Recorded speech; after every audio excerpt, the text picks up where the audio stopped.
Mr. President, ladies and gentlemen, it is my honor to introduce to you an address by His Excellency Abdel Fattah Al-Sisi, President of the Arab Republic of Egypt, for the general debate during the 75th session of the General Assembly. I thank you. Bismillah ar-Rahman ar-Rahim. In the name of God, the Merciful, the Compassionate. Mr. President, allow me at the outset to extend my thanks to Mr. Tijani Mohammed Bandi for his distinguished efforts as President of the General Assembly of the United Nations during its previous session. I would like to wish you, Mr. President, success in conducting the work of the current session objectively and wisely. Mr. President, the convening of the high-level segment of the current session garners particular importance this year as it coincides with the commemoration of the 75th anniversary of the establishment of the United Nations. It also comes at a time when the world is facing the novel COVID-19 pandemic. It has caused tragic human loss as well as a profound economic and social impact. Mr. President, Egypt, given its history, location, and given its African, Arab, Islamic, and Mediterranean affiliation, and as a founding member of the United Nations, has its own vision regarding the approach to be adopted to improve the performance and develop the effectiveness of the multilateral international system while paying special attention on the United Nations. I would like to take this opportunity to go over some of the measures that could help us achieve our common goals in the 3 UN pillars. The first pillar, regarding maintaining international peace and security. It is imperative for all of us to adopt an approach that guarantees the implementation of resolutions adopted within the multilateral system. Priority should be given to the implementation of the well-established rules and principles of international law, which are enshrined in the Charter. This requires political will on behalf of member states to respect and implement such resolutions and enhance the United Nations on 2 main fronts. 1. The need to diligently follow up on the implementation of what had been agreed upon and take all necessary measures to assist states in implementing their obligations and building their capacities while taking into account the principle of national ownership. Second, the need to hold states that deliberately breach international law and UN resolutions accountable, especially resolutions of the Security Council. In this context, it is no longer acceptable for binding Security Council resolutions which deal with counterterrorism and which provide a legal framework for combating this deadly scourge to remain without implementation and without full commitment by some member states, which believe that they will not be held accountable for political reasons. It is regrettable that the international community continues to turn a blind eye to a number of states that provide support to terrorists, whether by funds and weapons or by providing a safe haven to them and political and media platforms. They also facilitate the transfer of terrorist fighters to conflict zones, especially Libya and Syria, before it. Egypt's interest in upholding international peace and security include protecting people from the scourge of armed conflict through launching comprehensive political processes based on relevant Security Council resolutions. In Libya, for example, Egypt continues to adhere to the political resolution process led by the United Nations based on the Sukhairat Agreement. the outcome of the Berlin Conference and the Cairo Declaration, subscribed to by both the Speaker of the Libyan House of Representatives and the Commander-in-Chief of the Libyan National Army. The Cairo Declaration serves as a joint comprehensive political initiative to end the conflict in Libya, including a set of precise steps and a clear schedule aiming at restoring the political system and instituting a consensual Libyan government that lives up to the aspirations of the Libyan people. The ramifications of the ongoing crisis are not only confined to Libya, but also spill over to affect security in neighboring countries and international stability. Egypt is bent on supporting Libyans to rid their country of armed militias and terrorist organizations, and put an end to the blatant interference of some regional parties that deliberately transported foreign fighters to Libya in an effort to fulfill their well-known greed and long-standing colonial illusions. Hence, as we have declared before and we reiterate today, any breach to the line extending between the towns of Sirte and Gifra, previously demarcated as a red line, will be fiercely faced by Egypt in defense of its people and its national security. We also renew our call to all parties to return to the political process, aiming at restoring peace, security, and stability deserved by the people of Libya. If we truly wish to implement international resolutions and maintain and restore peace and security in the Middle East, no issue would be more worthy of our attention than the issue of Palestine, whose people still strive to their most basic human right to live in a free and independent state along with its neighbors in the region. Generations of Palestinians have strived to achieve this right, and a multitude of resolutions elapsed ever since, to no avail, putting a heavy strain on human conscience. To keep the prospects of peace alive and to achieve cooperation and coexistence, we must fulfill the legitimate aspirations of the Palestinian people in an independent state with East Jerusalem as its capital, for peace and security to prevail in the region. The international community has an obligation to honor its commitment to achieve the long-awaited peace and address any measures that eat up at Palestinian lands and undermine the two-state solution as stipulated in international resolutions and the basis of the peace process initiated by Egypt to achieve a just, comprehensive, and durable peace. In Syria, a comprehensive political solution has become a necessity in order to put out the raging war and implement all the components of the political settlement outlined in Security Council Resolution 2254 in its entirety, in a manner that preserves the unity of Syria, its territorial integrity, the integrity of its institutions, fulfills the aspirations of its people, and terminates all forms of terrorism.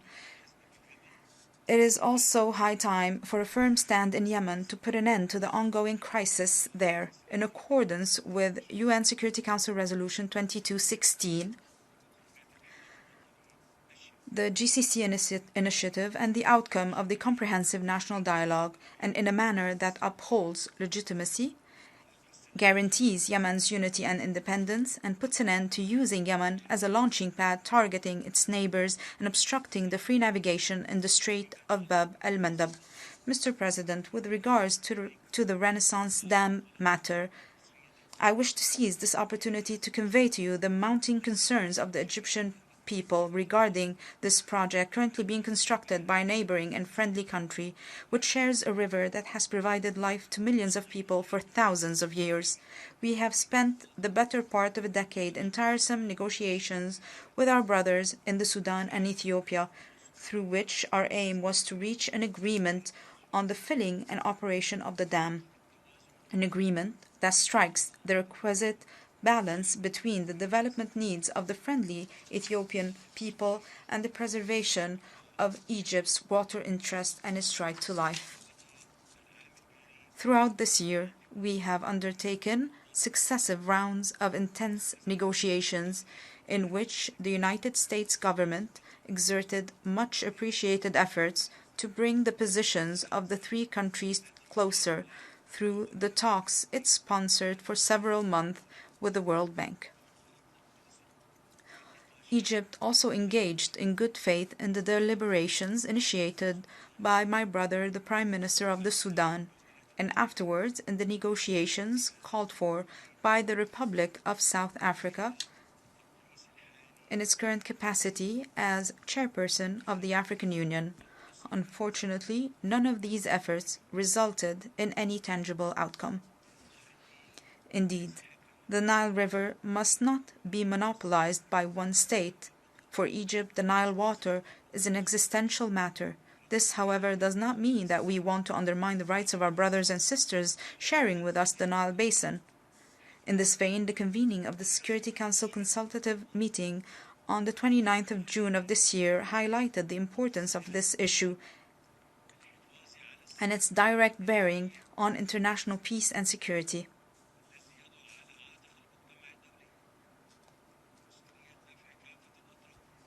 The international community bears the responsibility to urge all parties to reach the desired agreement in a way that meets our mutual interests. Nevertheless, it is unacceptable for the negotiations to continue forever in an attempt to impose the realities on the ground, because our people yearn for stability and development towards a new promising era of cooperation. Mr. President, regarding the second pillar of the United Nations, achieving sustainable development, Egypt firmly believes that fostering development efforts is a fundamental precondition to enhance international peace and security and to establish a stable world order. This is paramount to prevent extremism, armed conflicts, and humanitarian crises.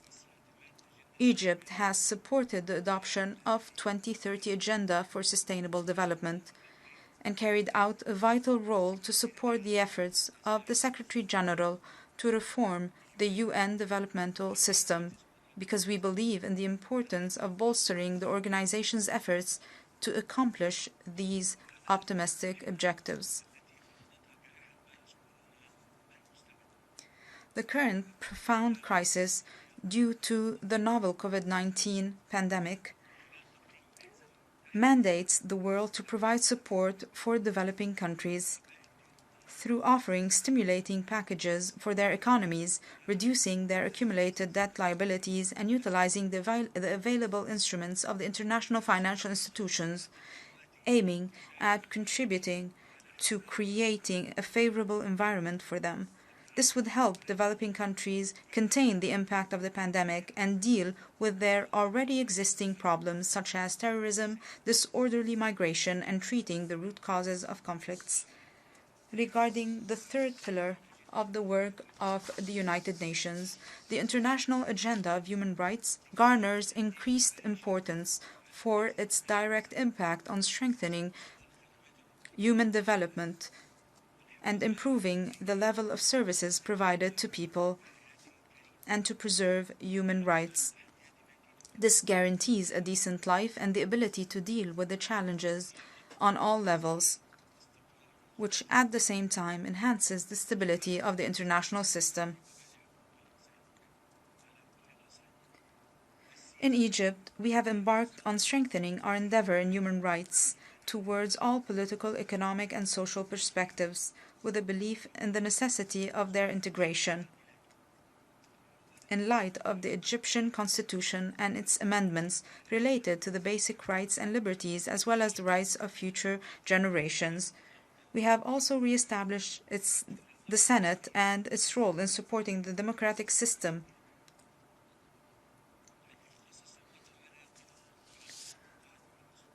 Women also play an important role in our political system.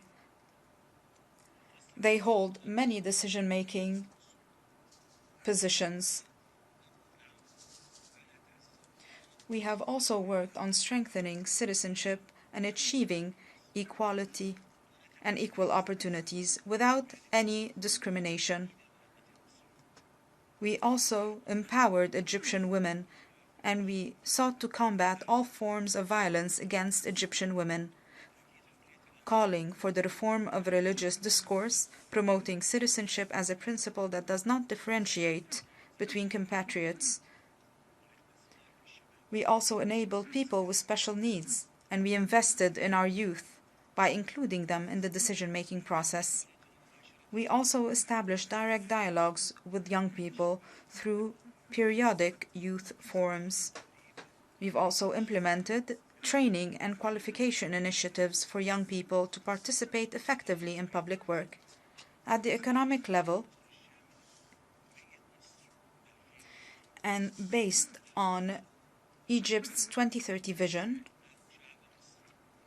if it weren't for the support given by the Egyptian people to our institutions, we would have been unable to overcome this difficult period. Our national plan helped strengthen our economy and limit our losses due to the coronavirus pandemic.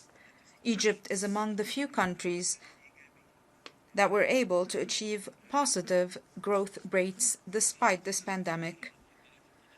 We also controlled inflation rates and saw a decline in unemployment to its lowest levels in 20 years.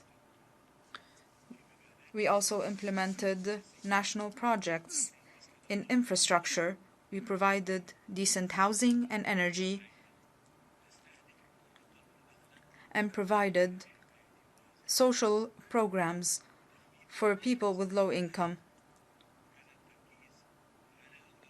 We have focused also on healthcare as a main right by adopting several initiatives.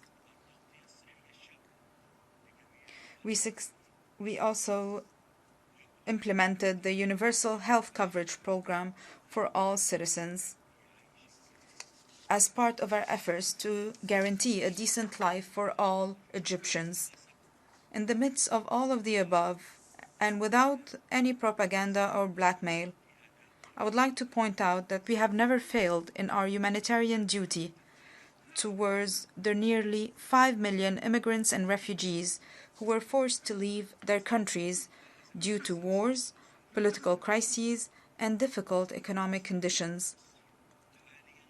Egypt is hosting them among the Egyptian people, where they enjoy all services provided by the state to Egyptian citizens without receiving any aid or any significant support from our international partners, despite the importance they attach to the rights of those immigrants.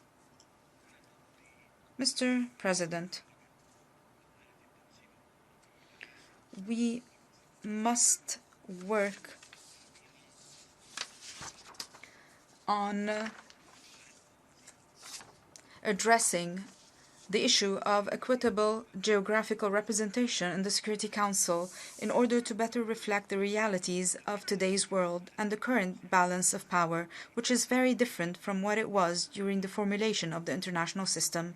Egypt stresses the importance of expanding the Council in both its permanent and non-permanent categories, which will enhance its credibility and achieve a fair representation of Africa to correct the historical injustice inflicted on it and address its legitimate demands enshrined in the Isolini Consensus and CERT Declaration. Mr. President, to confront the grave challenges resulting from the outbreak of the coronavirus pandemic, as well as existing regional and international problems, it is imperative for us to uphold the principle of international cooperation and solidarity to address these challenges and to avoid rivalry and polarization. If hope is born out of pain, then perhaps we will find in the current crisis what motivates us to breathe new life into our relentless efforts to enhance international multilateral action and the role of the United Nations as its driving force. Egypt, as a founding member of this organization, and given its contribution to human civilization since the dawn of history, it has spared no effort to achieve the vision of renewal and reform. This is based on a firm conviction that the world has room for us all, as long as relations between countries and peoples are governed by the abandonment of conflicts, peacemaking, and building an international cooperation in order to achieve development, security, and prosperity for both current and future generations. I thank you, Mr. President.